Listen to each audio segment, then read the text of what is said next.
Hello and welcome to Useful Idiots. I'm Katie Halper. I'm Aaron Matte. Our website is usefulidiotspodcast.com. Go there to support the show and get bonus content. This week, we'll be talking about Zohran Mamdani with someone who knows him very well. Ross Barkan is our guest. He is a writer. He writes both political articles and also novels. Yeah, very well-rounded. A Renaissance man, yeah. Yes, and he's also worked with Zohran Mamdani in political contexts where actually Ross ran for office and Mamdani was his campaign manager. Unbelievable. Unreal. Yeah. And so this is one of the best guests ever. Top 5 guests who analyzes New York City politics and has had Zohran Mamdani as a campaign manager. There are very few who can compete with him on that. And hopefully one day we can land an interview with Zohran Mamdani and just ask him all about his time working on the Ross Barkan campaign. Exactly, yeah. That would be, I'm sure people would want to hear all about that. Yeah. So, stay tuned. Now, Katie, you were actually at Zohran's victory party. I was, yeah. It was a great time. It was very exciting. The energy was great.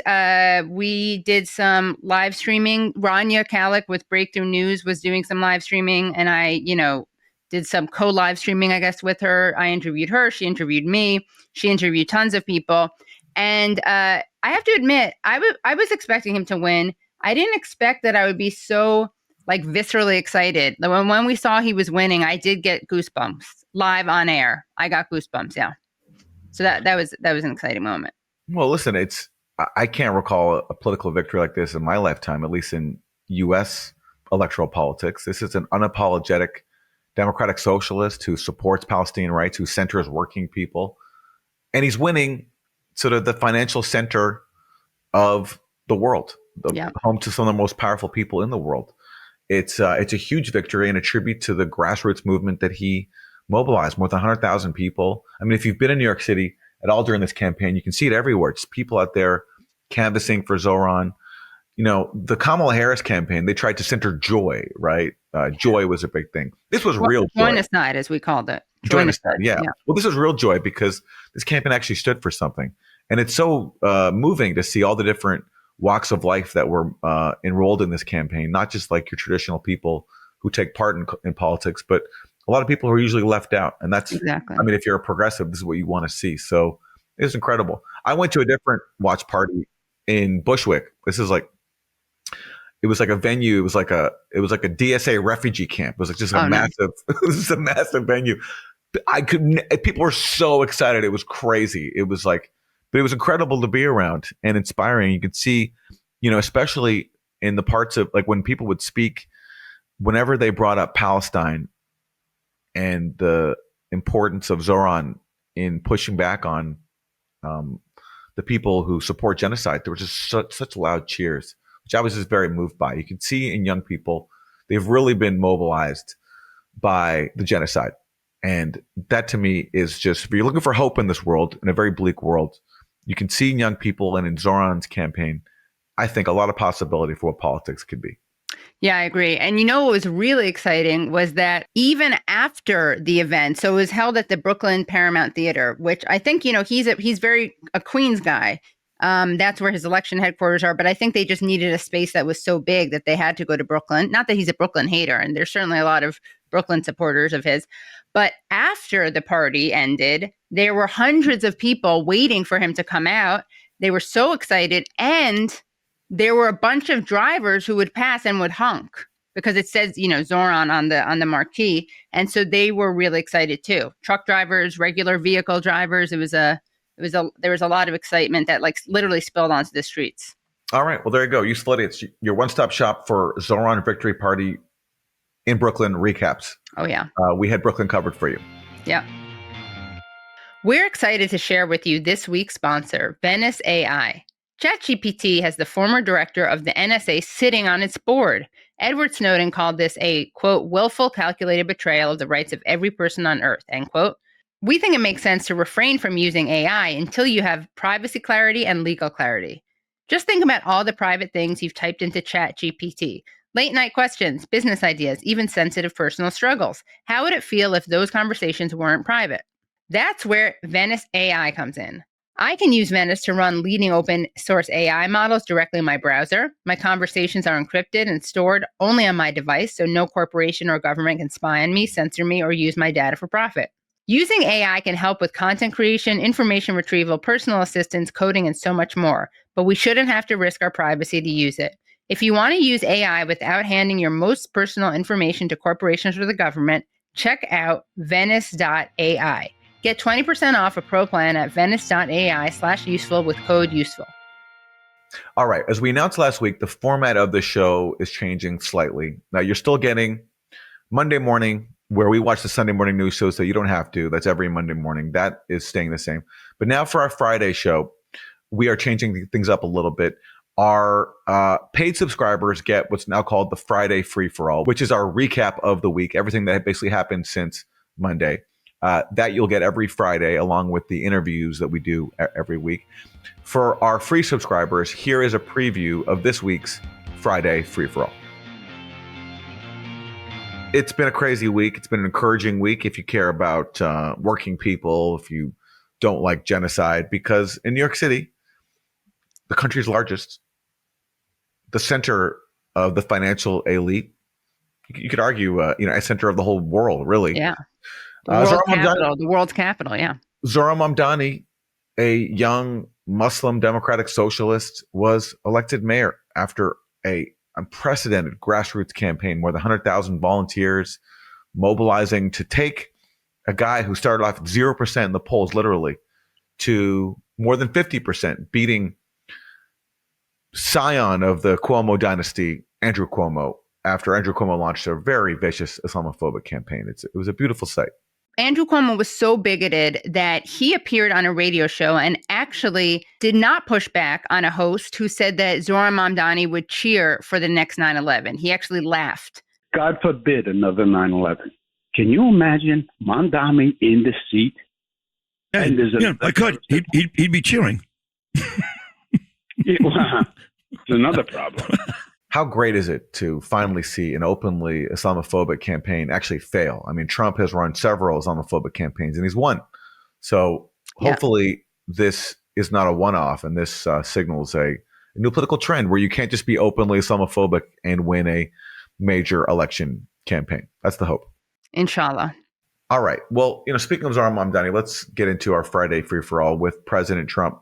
Now, President Trump has done a lot of things in response to Zohran's surging campaign.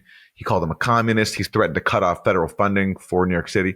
But after Zohran won, watch his language here. You'll see Trump kind of copy one of Zohran's signature policies. And this came in the context of Trump being asked on Fox News, hey, like what about your promise to bring down the cost of groceries? Beef we have to get down. I think of groceries. It's an old-fashioned word, but it's a beautiful word. Beef we have to get down, but we've got prices way down. And think of this. Energy. She drives a car, probably, and her energy prices are way down. And energy is so all-encompassing. It's so big that when energy goes down, everything comes down. Everything follows it. And I have energy down to 5-6-year lows now. You think prices are coming down from this? I believe that. Yeah, I think they're coming down, but I think they're down already. I think the biggest problem is Republicans don't talk about it. They don't talk about the word affordability, and the Democrats lie about it. Look. Republicans don't talk about affordability. I've never heard Trump even use the term affordability because I imagine he sees it as an exotic term. It's like he does groceries, which he loves to fix it on the groceries. It's such a old-fashioned term, as if no normal human being says it. What's the new modern term for it? Yeah. But this is the first time I've ever heard Trump use the term affordability. And why is he using that word? Because Zohran Mamdani made it the centerpiece of his campaign. And Zohran Mamdani just overwhelmingly won in Trump's hometown of New York City. In fact, I think we should start calling Trump a communist and threaten to deport him. That would be good. All right. Well, let's hear how centrist Democrats are handling Zohran Mamdani's victory. Democratic Congressmember Debbie Dingell, she's of Michigan. She was asked about the attacks on Mamdani coming from the Republican side. And let's see if Debbie Dingell is going to mount a defense of the victorious New York mayoral candidate. Mamdani did talk a lot about affordability. He is also a Democratic socialist, and Republicans are thrilled about that and that he was elected. They want to sort of have that hang as an albatross around Democrats' necks, kind of nationally, right? Okay, so thanks, Breonna Taylor, for like doing the work of the Republicans. I mean, it is so pathetic that she's just accepting this framing. It's such a leading question. And why doesn't she ever ask this question in like an opposite direction? Like, I don't know, like these guys are so centrist and moderate. Isn't there the risk that they'll be seen as out of touch? You know, it's like this is how the media constantly embeds their own bias in a way that they pretend is objective. They've called him everything from a communist to a Muslim terrorist. Do you have concerns about Mamdani and the labels that this affords Republicans being used as a weapon against Democrats? Do you have concerns that smear artists are using derogatory, baseless smears? Like, shouldn't, as you pointed out, like the onus is on the Republicans to like substantiate their baseless smears, which they can't. It's not Democrats like, oh, because they're lying about Zohran Mamdani, is this a problem for us? Yeah, and also, what's the like implication of what she's saying? Basically, they call him a Muslim terrorist. So does that mean no one Muslim should run? Yeah, that's kind of the implication. It's such a juvenile way to approach things. Like, you know, because some kids say the other kid has cooties, does that mean that I can still play with that kid because he was said to have cooties? So I don't want to also be accused of having cooties. So can I talk to him in the schoolyard? That's kind of the attitude. Yeah. But also, like, and to see the rest of the Friday free-for-all where we talk about Joe Rogan, Elon Musk, and even Aaron Mate on Piers Morgan, go to usefulidiotspodcast.com. We are so excited to speak to Ross Barkan. He is a journalist who is a columnist at New York Magazine. He also has a great Substack called Political Currents, and he is a perfect guest to talk about Zohran Mamdani because he covers this beat, but he also knows him in a different way because Ross Barkan ran for New York State Senate. And guess who his campaign manager was then? None other than Zohran Mamdani himself. So he has a lot of great insights. And without any further ado, let us talk to Ross.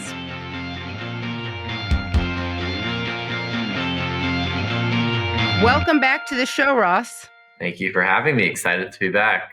Of course. So we're obviously going to be talking about this huge victory by Zohran Mamdani, who obviously won the mayoral election of New York City. What was the most surprising aspect of this for you? I would say the most surprising thing still was the primary win and the size of the primary win over Andrew Cuomo. I mean, the general election, he, after winning the primary, was the favorite and kind of came in at about kind of where his polling was. He didn't defy it as much as the primary. But still, I mean, it's a massive victory if you just put it into context of where he began, right? I mean, that's the ultimate surprise. He was polling at 0% when he announced. There was energy with this announcement. I attended it in Queens just over a year ago, and there were actually, I would say, a surprising number of people, like a few hundred people were there. So it felt like there was something happening, but it's just very few people knew who he was. And it felt like at the time the best case scenario for him was as a strong factional candidate on the left who's kind of a standard bearer for a certain number of ideas, but could not quite break through. You know, you're hoping maybe gets into the top 2, the top 3, the top 4. The idea of winning the primary, winning by so much over Andrew Cuomo, I mean, that was a shock. That margin really was a shock. And of course, then in the general election, you know, being able to finish the job, less of a shock given he'd won the primary, but still taking it all together, it's a remarkable feat. And it's unlike anything in New York or really American history. And certainly for the left, I believe it qualifies as the biggest electoral victory of the modern period, you know, given that Bernie Sanders didn't win the primary. He did win states, right. But you know, winning New York City is like winning a state. You know, it'd be one of the 15 largest states in America if it were a state. So it is the turnout, over 2 million people voting, I mean, that's something too that wasn't necessarily being forecast. So if you look at between the primary and the general election, the amount of people showing up, and that's remarkable. And I think it's important for the left to win an election like this one, because the knock on leftist candidates, which, to an extent was unfair, was that they win when it's low turnout, and then when people show up, they lose. And this dispels that completely. Zohran Mamdani just won 2 massive turnout elections. And he did it as a young Muslim democratic socialist. So talk about how he goes from literally, 0% in the polls a year ago to now a sweeping victory with such a high turnout. I would say there are a few things were at play, both his own skill, his own messaging, and then also the field itself. So he was very good at focusing on affordability and economic concerns. He stuck with that from the very beginning. He had a compelling platform. He obviously has been talked about and written about in many places, was extremely adept at social media, TikTok, Instagram, YouTube in particular. So already, really, he began to take off around March, I would say. That's when he began to move in the polls, right when Cuomo got into the race officially. And Mamdani events began to be very well attended. But even before then, he'd been percolating kind of on this like social media undercurrent.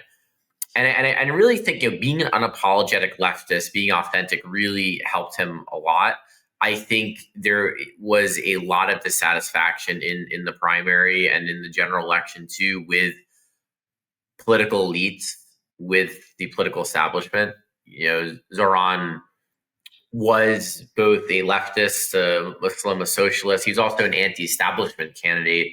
So I think even for those who wouldn't identify as socialist, wouldn't identify as Muslim, they saw in him someone who's willing to challenge the status quo, subvert the status quo. In some ways, some parallels to Trump in 2016, a total outsider that the party elites wanted nothing to do with.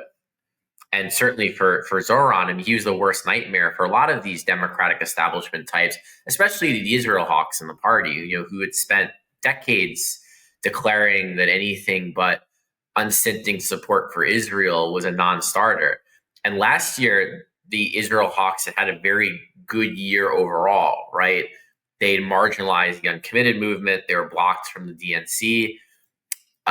They successfully primaried Jamal Bowman and Cori Bush. You had massive spending from DMFI, which is sort of like the apex of the Democratic primaries. Spending millions and millions of dollars, and it looked like they were on the move. Like they had shown, in fact, that they could intimidate the pro-Palestine left and beat them.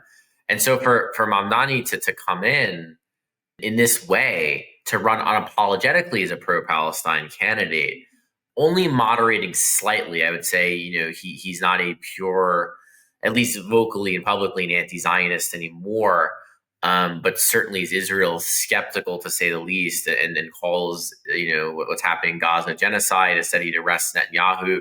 So this is someone who is completely beyond the framework of your prototypical Democratic politician. And so for him to win this way is remarkable, and I think it's a massive gain for the pro-Palestine movement in the United States. I do think the Democratic Party is going to reorient away from Israel in the next decade. I do believe that. I think the Schumer style of politics when it comes to the Middle East is just in retreat, and it's not coming back. Can you talk about the efforts of the Israel lobby, the various kind of iterations of it, and why they were able to be successful with Cori Bush and Jamal Bowman, but not with Zohran Mamdani? Yeah, I think there's a few different reasons at play. One, I think it's easier when there's a primary and it's like a one-on-one congressional primary. It's a smaller district, and you can really overwhelm someone with money. New York has a public matching fund system, which is very helpful. So even though there was massive super PAC spending against Zohran throughout the primary and the general election, he himself had a decent amount of money to spend from the public matching funds. There was $8 million in the primary, $8 million again in the general. So he wasn't completely overwhelmed on the money front. You'd start there.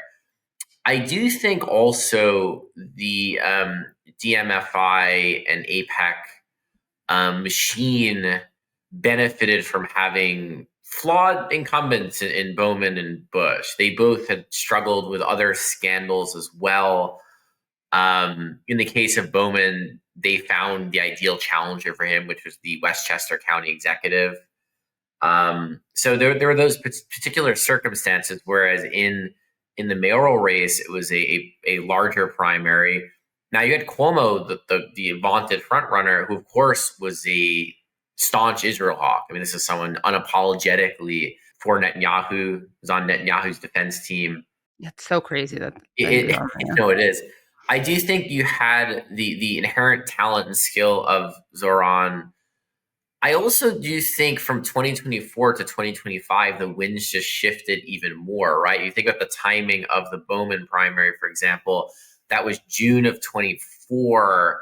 I think by the time Zohran is running, right, he announces in the fall of 24, and he's gaining momentum in 2025. Even the sort of, moderate Zionist types who kind of justify the arrangement of Israel and even, justify the political leadership to an extent, they were saying, Netanyahu is crossing lines here. The amount of children that have been killed are staggering, right? I mean, even within Israel, there are debates over this. There are other Israeli generals and officials saying Netanyahu is prosecuting a really insane war. So I do think Zohran's politics, which were still kind of pushed to the fringe in 2024, let's say, right? I do think 2025 was different. That a lot of people woke up to the reality of what was happening in Gaza. And honestly, the reality of the arrangement of Israel itself, where you have not just Gaza, but an apartheid in the West Bank. You have a real occupation, a brutal occupation that, only, I would say, is not getting enough attention because Gaza was so awful. You almost forgot what was happening in the West Bank. So I think you take that all together, there are just a lot more voters, center-left voters, people who might have described themselves as pro-Israel even a few years ago, who looked at Zohran and thought, this is actually someone who's making sense. And Zohran didn't run on Israel-Palestine. I mean, he was himself. He didn't run away from it, but his focus was on New York City and on affordability. I thought one of the best answers he gave in the campaign was when, in the primary, he was asked on the debate stage, will you go visit Israel as mayor, which every mayor has done. And Zohran, he had the best answer. He said, I'm not visiting Israel. I'm not visiting anywhere. I'm staying in New York City. I'm the mayor of New York City. And that really diffused a lot of that, really cut the legs out from the hawk side. And, Cuomo was very relenting on this and calling or implying Zohran was an anti-Semite. He'd be bad for the Jews, and really fear-mongering in those final weeks. And I would say in a disgusting way around Zohran being Muslim and fanning the flames of Islamophobia. So I do think, I think voters were tired of that. I think they were looking at what's happening in Israel. They were looking now, 25 years almost removed from 9/11. There's nothing wrong with electing a Muslim mayor of New York City. I do think that, all that came into play. And I think that, not that there was anything wrong with it then either, but maybe the optics weren't good or people could make a case against it. And I think he still is anti-Zionist, but he hasn't said it. I don't think he frames himself that way. But yeah, I think he's more careful. I think just because the reality of New York politics make unabashed anti-Zionism difficult.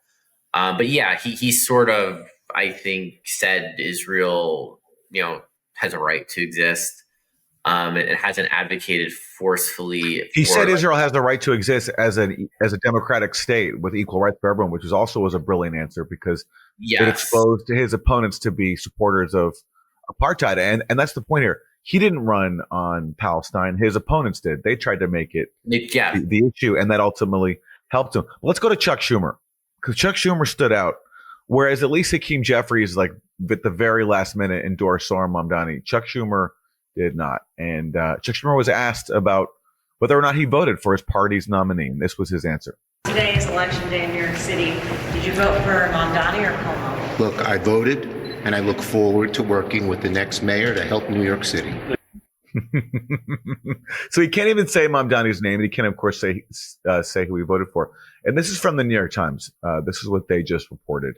Schumer's ultimate decision to stay on the sidelines of the race was driven in large part, people close to him said, by his self-conception as a guardian of Israel, something he considers a core part of his personal and political identity. So what these confidants of Schumer are saying is that he cares more about Israel than he does his own constituents and his own party. So, I mean, talk about Schumer here. Do you think he can remain the leader of the Democrats in the Senate and just as a viable, Democratic leader, having this attitude where he's going to throw his own party's candidate under the bus for the sake of Israel? It's a fascinating question. I'll say a few things about Chuck Schumer. I'm increasingly convinced he will not be a senator when his term is up in 2028. Like, I do think this is the last term for Chuck Schumer, one way or the other. Either he's going to retire in 2028 or he's going to run for re-election and he's going to get a primary.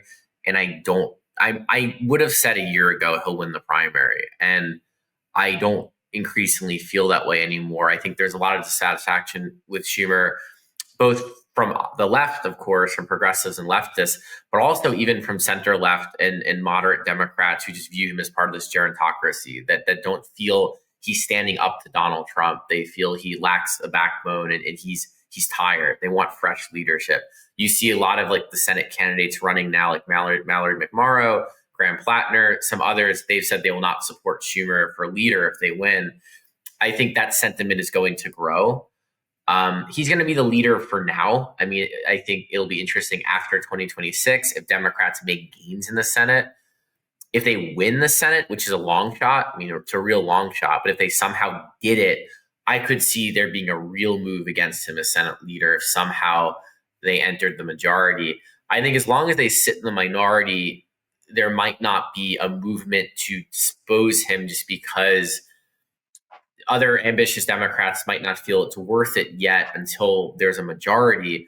But yes, I think that the Chuck Schumer era is ending. I think no matter what, there's not going to be a Chuck Schumer era, I think, after 2028. And you talk about AOC running for the Senate, that feels more and more probable. I think other Democrats are going to run too. I mean, I'm waiting truthfully. I mean, this is just me. There's no rumor, but someone like Tish James, who's popular with the Democratic base now, she's a statewide elected official. If she decides in 2027, like, I'm going to run for the Senate, I mean, she could beat Chuck Schumer in a primary. Forget AOC, she could do it. So there are options there, right? I mean, New York has no shortage of ambitious, talented Democrats who can run for that seat. So Schumer has really lost. Obviously, he's lost young people and lost leftists. I think also he's losing the MSNBC crowd too, because they don't see him as a fighter. And Hakeem Jeffries is in the same boat. I mean, something I'm struck by just talking to Democrats, the normies, the socialists, whoever, there seems to be there's like a consensus around these two guys that they're not the answer for the current moment. They don't have what it takes. Hakeem Jeffries is sitting on a district that is somewhat safe for him, but in the future, he could get a primary too. So neither of them, I think, have popularity within the Democratic Party the way past leaders did, the way Nancy Pelosi, love her, hate her. Democratic base liked Pelosi and they admired her. They thought she was a real fighter. Harry Reid, too, in his heyday, was sort of looked upon as this great Democratic figure. But Schumer, Jeffries, not the same. You can't say the Jeffries era is over just because he is the minority leader. The Democrats are going to take the House, I think, next year. He'll probably end up Speaker. I'd be surprised if there's like a putsch against him as he's becoming Speaker. But I'm pretty confident Schumer. If you told me Schumer was a sitting U.S. Senator in 2029, I'd actually be pretty shocked. I would think there'd have to be some like very crowded multi-candidate primary that he like survived in with a plurality or something. It'd be the only way. And I just don't really see it anymore. Yeah, on top of the fact he's just not a very compelling politician. Like At when all. he speaks, he's just everyone finds him cringe, no matter where you are on the political spectrum, or at least most people do. Well, he's very, very 20th century. I mean, I think he was a very effective politician in the 20th century. And, you know, as leader under Biden, you know, he wasn't a bad behind the scenes majority leader. But I think his time has just passed. I mean, especially with Trump back in the White House, with Democrats out of power, you need someone who's going to be a spokesperson for that resistance, so to speak.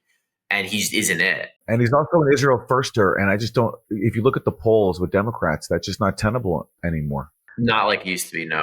Let's look at what happens when Zohran takes office January 1st. Governor Kathy Hochul endorsed him, but yet she's opposed, you know, a centerpiece of his campaign, which is a bit of a higher tax on the ultra wealthy to help fund some of his social programs, free buses, universal childcare, and other measures. So what kind of challenges is he facing on that front to, you know, actually push his agenda through? And to hear the rest of the interview, please go to usefulidiotspodcast.com. And thank you again to Ross Barkan. Stay tuned for his forthcoming book all about Zohran Mamdani's campaign. Thanks so much for watching, and we'll see you next week. Thanks so much for listening to and watching Useful Idiots. For extended episodes, bonus content, and our weekly Thursday Throwdown episode, please subscribe at usefulidiotspodcast.com. Support the show for free by subscribing on YouTube, Rumble, and wherever you get your podcasts. And if you like the podcast, don't forget to rate and review. You can also follow us on Twitter at UsefulIdiotPod. Thanks for supporting independent media. We'll see you next time.